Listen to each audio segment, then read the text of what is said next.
वैकुण्ठ गुणानुवर्णने वैकुण्ठ गुणानुवर्णने। ধরুন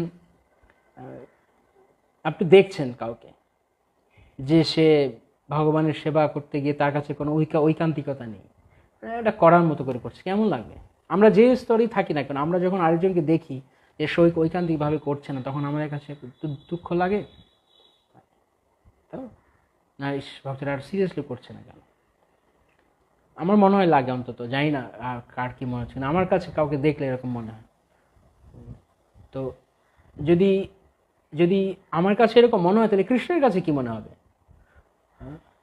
ভগবান কেন তার ধামে কতগুলো আবর্জনাকে জায়গা দেবেন? কেন? কি দরকার পড়েছে? অনেকদিন আগে, অনেক কাল আগে, তখন আমি ছোট, স্কুলে পড়তাম, তো এরকম একজন মানে সহজিয়া গুরু, সে সব জায়গায় দীক্ষা দিয়ে বেড়ায়। একদিন মানে ঘটনাক্রমে এমন একটা পরিস্থিতি তৈরি হয়েছে, তো সেই যাই হোক, সেই ব্যক্তি বলছে, মানে কথা প্রসঙ্গে ওখানে আমরা ঘটনা চক্রে ওখানে গিয়ে উপস্থিত হয়েছি, মানে কিছু ভক্তরাও এসেছে, আবার ওরাও এসেছে। তো তখন আমাদের ভক্তদের মধ্যে থেকে একজনকে জিজ্ঞেস করছে, এই যে আপনি এভাবে দীক্ষা দেন, আপনার শিষ্যরা কোনো নিয়ম টিয়ম পালন করে না, এগুলো কি ঠিক হচ্ছে আপনার? তখন সে বলছে যে আরে আরে গৌড়ের বাগান, গৌড়ের বাগান যদি আমি না ভরি, অ্যাটলিস্ট কমপক্ষে ওদেরকে তো একটু কিছু সৌভাগ্য দিতে হবে না? গৌড়ের বাগানটা তো ভরতে হবে, গৌড়ের বাগানটা তো খালি দেখলে ভালো লাগে না, না?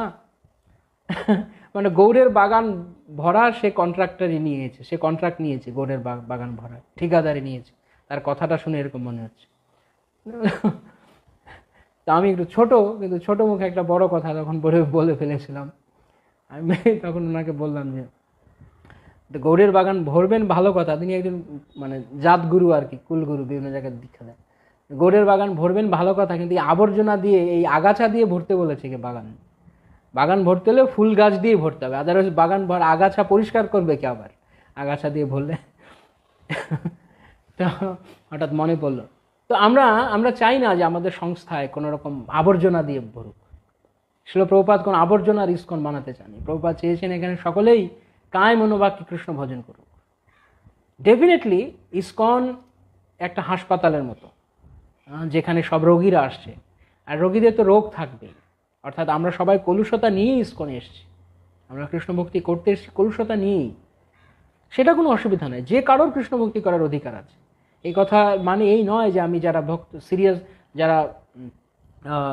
যারা ভক্ত নয়, যারা বিষয়ী, তাদেরকে কৃষ্ণ ভক্ততে আমি ডিসকারেজ করছি, তা নয়। যে কেউ ভক্তি জীবন আসতে পারে, চেষ্টা করতে পারে, কিন্তু কথা হচ্ছে যে চেষ্টা করে ভক্তি জীবন আসার পরে যখন আমি দেখেছেন আমাকে সিরিয়াস হতে হবে, দেন আমরা কেন তখন আমরা ক্যাজুয়াল থাকবো? কেন? কি আমাদের কি জীবনের উদ্দেশ্য, কি করতে এসছি এখানে? এই কথাটা আমাকে খুব হিট করে। ভক্তি যদি করতে এসছি তো ভক্তিই করব। ভণ্ডামি করতাম তো, যে অনেক ভণ্ড আছে তাদের মধ্যে আমরা ভণ্ডামি করতাম। আগের জীবনে যাদের থাকার, আমার খুব একটা সৌভাগ্য হয়নি আগের জীবন দেখার বা বোঝার। একদম ছোটোকালে আমি এই পথে এসেছিলাম আমার বাবা মায়ের আশীর্বাদে, কিন্তু আমি সেই সমস্ত ভক্তদের জন্য আমরা বলবো যে যারা আগের এত কিছুর ভোগবিলাসের জীবন ছেড়ে দিয়ে ভক্তি করতে এসছি, তো যেহেতু ছেড়ে দিয়ে এসছি তো ভক্তি সিরিয়াসলি করব। ভক্তি আমরা এখানে, এটা কিন্তু ঢঙের ব্যাপার নাকি? ঢং করতে এসছি এখানে আমরা, একদিকে ভক্তি করবো আরেকদিকে সব ভক্তি তো না, মানে ভক্তির আভাস নিয়ে চলছে আরেকদিকে না। তো ভগবান কখনো তার ধামে উল্টো পাল্টা মানুষের জায়গা দেবে না, প্রশ্নই আসে না, প্রশ্নই আসে না। একদম পুরো সাফ, 100% ক্লিয়ার, ক্লিন অ্যান্ড ক্লিয়ার হতে হবে ভগবানের কাছে যেতে গেলে। তা আমি কত পার্সেন্ট, সে কথা আমি এই জন্য বলছিলাম যে আমরা এই যে প্রচার বলছি, ডেফিনেটলি আমরা প্রচার করবো, কিন্তু আমরা কি প্রচার করব? আমরা কি ক্লাস 2 থেকে বা এখন যে অবস্থা আছে সেখানে থেকে আমরা সন্তুষ্ট থাকতে চাই? না। এই যে সন্তুষ্টি, সেলফ কমপ্লাসেন্সি, আত্মসন্তুষ্টি, এটা ভক্তি জীবনের অনেক বড় একটা বাধা, অনেক বড় একটা বিপদ। কি বললাম ভালো করে মনে রাখবেন, যে আত্মসন্তুষ্টিতে ভোগা খুব খারাপ জিনিস ভক্তি জীবনে। আমার যথেষ্ট হয়ে গেছে, এটা আমার খুশি, আরে প্রভু হরে কৃষ্ণ, আর না, অনেক করেছি আমি, বাহ এমন মনোভাব যেন ভগবানের 14 গোষ্ঠী উদ্ধার করে দিয়েছে, ভগবান যেন তার কাছে ধন্য হয়ে গেছে তার কথাবার্তা শুনে, এরকম কথা শুনে এরকম মনে হয়। আর না, অনেক তো করছে, আরে আর কত, ইসকন এসছি এখন, আর কি, আর তো এখন অনেক কিছু হয়ে গেছে। অত সহজ নয়, অত সহজ নয় ভগবানের কাছে যাওয়া। কারো কারো কাছে হয়তো শুনে মনে হতে পারে যে আমি ডিসকারেজ করছি, আমার কথাগুলো ডিসকারেজিং, না, আসল মোটিভেশন এটাই। আপনি ঘুমিয়ে আছেন, কেউ আপনাকে বলছে তুমি আরো ঘুমিয়ে থাকো, ভালো তো, ঘুমিয়ে থাকা ভালো, এটা কি কাউকে ভালো হলো? যদি ঘন্টার পরে ঘন্টা, দিনের পরে দিন, মাসের পরে মাস ঘুমায়, সে কি হবে? মরে যাবে, অবিসিটি হবে, অবিসিটি মরে যাবে যদি শুধু শুয়ে থাকে। কিন্তু না, তাকে জাগাতে হবে, অনেক কাজ আছে করার। তো কেউ অজ্ঞানের অন্ধকারে ঘুমিয়ে আছে, তাকে জাগানোর চেষ্টা করতে হবে। তাকে জাগানো মানে তাকে ডিসকাস করা নয়। অনেক সময় অনেকে বলে যে হয়তো ঘুমিয়ে আছে, আরে আরে ঘুমাক না, এত ডাকছো কেন, কি আছে ডাকা? আরে অলরেডি 9 ঘন্টা ঘুমিয়েছে, বলছে আরো কি আরো ঘুমায় নাকি মানুষ, মাথা খারাপ। প্রভুপাদ বলেছেন 6 থেকে 7 ঘন্টা ঠিক আছে, তো অসুস্থ হলে 8 ঘন্টা ঘুমাতে পারো, ও ঠিক আছে। আচ্ছা ঠিক আছে, আরো অসুস্থ ধরে নিলাম, 9 ঘন্টা ঘুমছে, বলছে না না ঘুমাক না, কি আছে। তো যারা ঘুমন্তকে ঘুমিয়ে রাখতে চায় তারা প্রকৃত দয়ালু না, যারা ঘুমন্তকে জাগিয়ে তাকে সাবধান করে দেয় তারা দয়ালু। ঘরে আগুন লেগে গেছে, সংসার দাবানল, ভবমহা দাবাগ্নি, হ্যাঁ, আগুন লেগে গেছে, না না ঠিক আছে, যেমন করছো ভক্তি করো, এরকম করলেই চলবে, আর সিরিয়াস হতে হবে, ঠিক আছে অতটুকুই থাক, করছো তো বাপু ঠিক আছে। কারণ বেশি নাড়ালে, কাউকে বেশি ঘাটালে তারা হয়তো দক্ষিণা পাচ্ছে না, তারা ঘাটাতে চাচ্ছে না। অনেক রাগ ঢাক নিয়ে কথা বলছে, যেন ভক্তিম সহায় ঠাকুর প্রভুপাদ বলতেন, তোষামতকারী কখনো প্রচারক হতে পারে না।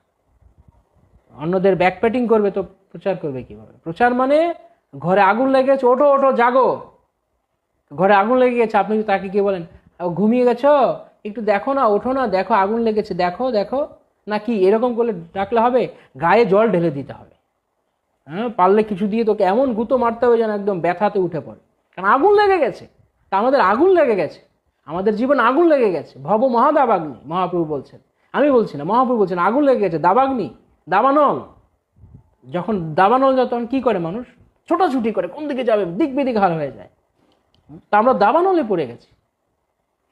তো আমরা যদি ভগবানের কাছে যেতে চাই তাহলে আমাদেরকে পাগল হয়ে যেতে হবে, পাগল হয়ে যেতে হবে আমাদের। তা আমরা যদি পাগল না হই, যে আমরা যেমন আমরা ব্রহ্ম সংহিতাতে পড়ছিলাম, আপনাদের মনে আছে? আমি আরেকবার শ্লোকটা বের করছি, খুব গুরুত্বপূর্ণ। ব্রহ্মাজি বলেছেন ব্রহ্মসংহিতাতে, ভগবান শ্রীকৃষ্ণ যখন ব্রহ্মাজি তার প্রার্থনা সম্পূর্ণ করলেন, তখন ভগবান তাকে পঞ্চশ্লোকী বিদ্যা দান করলেন। তারপরে ভগবান বললেন কি, সেই পঞ্চশ্লোকী একটি শ্লোক, ইয়স্য শ্রেয়স্করম নাস্তি ইয়া নিবৃত্তিম আপনুয়াৎ ইয় সাধয়তি মাম এব ভক্তিম তম এব সাধয়েত। These preliminary practices of devotion, sadhana bhakti, are conducive to the realization of loving devotion. এই যে আমাদের প্রাথমিক যে সাধনা ভক্তির অনুশীলন আমাদেরকে চরমে প্রেম ভক্তি লাভে সাহায্য করবে। Loving devotion than whom there is no superior well-being, who goes hand in hand with the attainment of the exclusive state of supreme bliss, and who can lead to myself. এর তাৎপর্যে এর ব্যাখ্যা করে শ্রীল ভক্তির সিদ্ধান্ত শ্রীল ভক্তি বিনোদ ঠাকুর তার ব্যাখ্যা তিনি বলছেন, he who cultivates the preliminary devotional activities anxiously, keeping in view that realized state of devotion can alone attain to that object of all endeavor, none else can have the same. He who cultivates the preliminary devotional activities, এখন যে সাধনা ভক্তি আমরা করছি সেটা কিভাবে অনুসরণ করতে হবে? অ্যাংশাসলি, ব্যাকুলভাবে কৃষ্ণকে পাওয়ার জন্য ব্যাকুল হতে হবে, পাগল হয়ে যেতে হবে।